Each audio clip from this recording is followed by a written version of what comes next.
Welcome to Red Dead Redemption 2. Today we have some new mods that you gotta check out. And I gotta say some of these are pretty game changing. So we'll start off with the mod I'm most excited about. This mod is called Ped Damage Overhaul Reloaded. And yes, this is an upgraded version of the original PDO mod. This new version comes with a variety of bug fixes as well as a variety of new features. So now there's been an immersive soundscape added, giving you hundreds of different sounds when it comes to custom pains and death sounds. So now you might hear your enemies scream of pain, which will add a lot more realism, giving you even more reason to boot up the game again.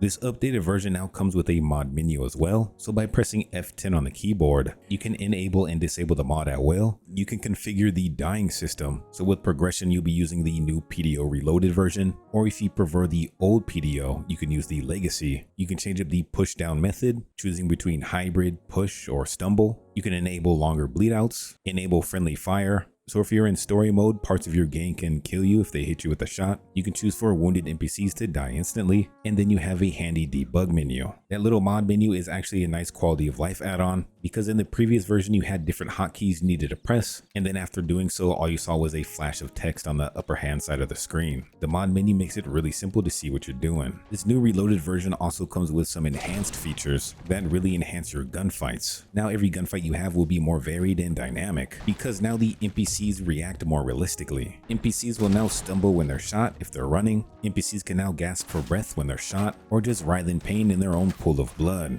And the in-game mod menu isn't the only way you can customize this mod. If you open up the Ped Damage Overhaul.ini file, you have a plethora of options you can change and modify. So for instance, you can totally change the mod menu hotkey. If you're having trouble in story missions, you can set the mod to disable by itself automatically. You can change health values for NPCs and police, you and your horse's invincibility setting, and even weapon damage modifiers. Whatever you're trying to tweak, there's probably an option for it. So in a nutshell, you get enhanced death sounds, you get improved NPC death mechanics, dynamic headshots, and improved dying state progression. Now we didn't cover everything this mod has to offer, because let me tell you, there is a lot. So definitely give the mod page a quick read. There are quite a few interesting features. We've also paired this with two other mods that the page recommended. So we're using AREP for the Euphoria mod, as well as improvements in blood to get the best ragdoll effects, as well as physics to get this mod to function to its best ability. This is definitely one of those mods that will always be in my mod list. Next up, we have a mod called Beta Heartlands Rock and Soil 2.0. This changes the rock and soil textures of the Heartland to mimic what we saw in the beta version of the game. So you'll now have beta textures and colors for the Heartlands region of the game. Rock textures have been enhanced, as well as the soil. There's now been some new bison spawns added to the area as well. Unrealistic foliage has been removed, and even more realistic tree colors have been added. This is pretty much a standalone mod for now, but it seems like the mod author is going to add compatibility with the popular Heartlands mod, so definitely be on the lookout for that. Now we have a mod that expands the city of Blackwater. This mod is called Great Plains Project, and this is basically a port of the Blackwater version you find in RDR2.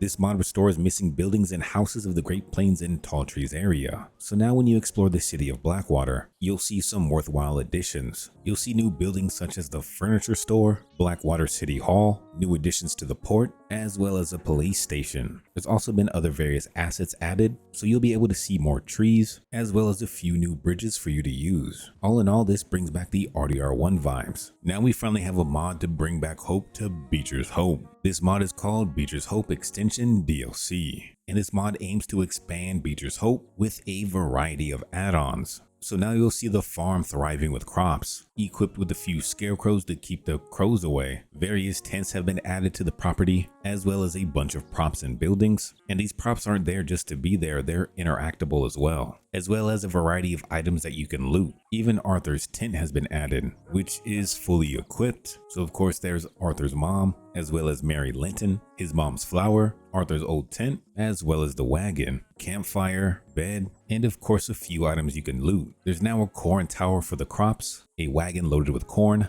as well as an additional wagon for extra goods. And then there's the gun tent with lootable objects as well as ammo. And then there's even a campsite for Sadie if you follow this well-lit path. Sadie's campsite comes fully fleshed out with a few bounty posters, a gun wagon, outhouse, a handy water tower, a very spacious tent, and even a full-fledged kitchen. Sadie is definitely living large. There's also been some additions to the house, so now there's actually a room for Charles when he visits, where he keeps things like his hat, his coat, pictures, and whatever else he needs. There's also been some love added for Uncle, so now when you go and visit the addict, there's been a few additions. So now there's an additional guest bed for sleeping, there's a new shaving table, a whole bunch of pelts, a carpet, and a bit cleaner room. Uncle is definitely lucky to be staying here now. This is definitely a mod worth adding to expand your Beecher's Hope experience. We now have a cool new mod called Combat Roll. So instead of that dive mechanic you originally get in base game, instead you'll do a combat roll. This mod was made from leftover animations found in the game file. And man, honestly, this actually looks pretty sleek.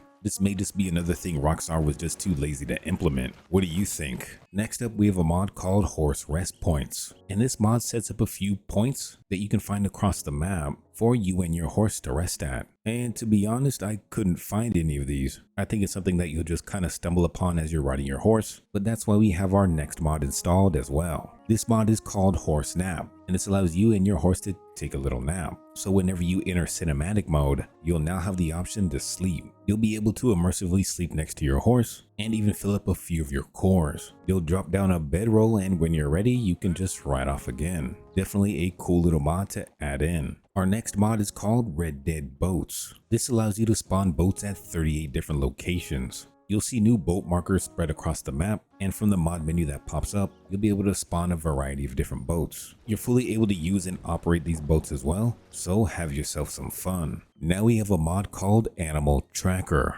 This mod allows you to fine-tune the animals you want to track, as well as even pinpoint where animals are on the map. You can even see the animals on your minimap, and by pressing F8, you'll have additional options you can fine-tune. So you can filter different animals by quality, and then once you're all done, all of these settings will automatically save. The actual color of the animal icon depends on the quality of the animal. There's even additional options in the ini file you can tweak as well. So in the Animal Tracker folder, and then animaltracker.ini file, you can change the different hotkeys to whatever you want, because by default the settings are kind of weird. This mod could definitely add some value to your hunting though. Next we have the Autumn Vegetation 2.0 single player fall experience. And this mod brings the fall experience to various areas of the map. There will be custom vegetation, the towns will be stylized with various props, such as pumpkins of course. With this mod the fall experience is in full effect. We all know the best season is fall, so now you can experience fall permanently. Hopefully you found a few new mods that you like.